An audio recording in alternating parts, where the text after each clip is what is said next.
তামাশার ছলেও এরপরে মজা করেও যেই ব্যক্তি মিথ্যে কথা বলে না। আল্লাহ রাসূল সাল্লাল্লাহু আলাইহি ওয়াসাল্লাম বলেন ওয়া বি বাইতিন ফি ওয়াসাতিল জান্নাহ, সুবহানাল্লাহ। কান্না আমি ওয়া আনা যাঈমুন, আমি জিম্মাদার কার জন্য? বি বাইতিন ফি ওয়াসাতিল জান্নাহ।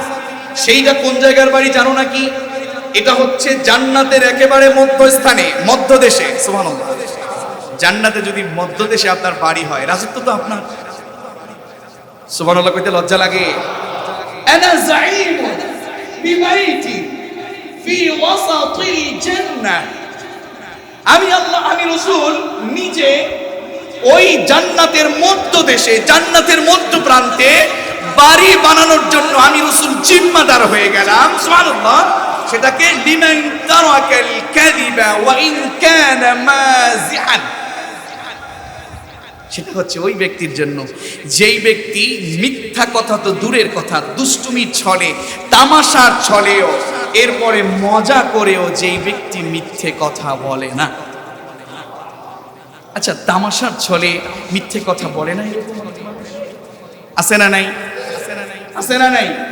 তামাশার ছলেও যে ব্যক্তি মিথ্যে কথা বলে না, তামাশার ছলেও মজা করেও যে ব্যক্তি মিথ্যে কথা বলে না, লিমান তারাকাল কাযিবা ওয়া ইন কানা মাযিআন, যে ব্যক্তি এইভাবে মিথ্যে কথা বলে না। এই যুবক শোনো, ছোট্ট বাবু তুমি শোনো, ও আমার ছোট কলিজার টুকরো সন্তান তুল্য তুমি শোনো, হাসির ছলেও তামাশার ছলেও মিথ্যে বলো না। কারণ তুমি যদি এটা না বলো, আল্লাহ তাআলার রাসূল বলেছেন আমি নিজে ওই হাসির ছলে মিথ্যা না বলা লোকটার জন্য জান্নাতের মধ্যস্থানে বাড়ি বানানোর জিম্মাদার হয়ে গেলাম। বাচ্চাদেরকে হাসির ছলে মিথ্যা বলা যখন বলে তুমি তুমি তোহা কোথায়, কথা বলে না, আমি ওইখানে ছিলাম। বাবা তুমি মিথ্যে বললে কেন? তখন যদি বলেন বাবা তুমি হাসির ছলেও মিথ্যে বলবে না, যদি মিথ্যে বলো জান্নাতে তুমি বাড়ি পাবে না, যদি মিথ্যে না বলো জান্নাতের মধ্যস্থানে তুমি একটা বাড়ি পাবা। এভাবে বললে কি বাচ্চারা শুনে না? আপনি নিজে বলবেন না, তাহলেই তো সে শিখবে। যাই হোক আমার বন্ধুগণ,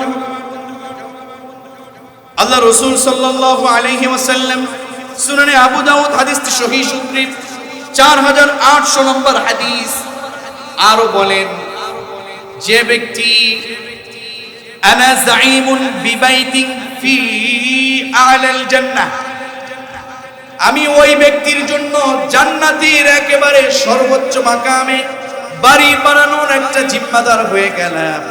যেই ব্যক্তি লিমান হাসানা খুলুকা, যেই ব্যক্তির চরিত্রটা সুন্দর, শুধু খ্যাটখ্যাট করি, শুধু এইটা করি, শুধু ওইটা করি, শুধু ঝামেলা করি, শুধু বিপদ করি, শুধু ফাজলামি করি, কেন? খুলুক হাসানা, সুন্দর চরিত্র বানালে লাভ না লস? আল্লাহ তাআলা আমার রাসূলের চরিত্র নিয়ে কোরআন কারীমে বলেছেন ওয়া ইন্নাকা লা'আলা খুলুকিন আযীম। আল্লাহু আকবার। চরিত্রটা সুন্দর করুন না, অনেক লাভ আছে, অনেক কথা এর মধ্যে লুকানো ছিল, মূল কথাগুলো তুলে এনেছি। লিমান হাসানা খুলুকা, যার চরিত্রটা সৌন্দর্য মণ্ডিত করে ফেললো, আল্লাহ তাআলা তার জন্য জান্নাতে একটা বাড়ি বানাবেন। আর ওইটার জিম্মাদার নিয়েছেন কে? বিশ্বনবী জনাব মুহাম্মদ রাসূলুল্লাহ। চরিত্রটা সুন্দর করা যাবে না? বাদ দেন গীবত, যে করে করুক, বাদ দেন ঝগড়া, বাদ দেন তর্ক, বাদ দেন উল্টাপাল্টা কথা, সব বাদ দেন।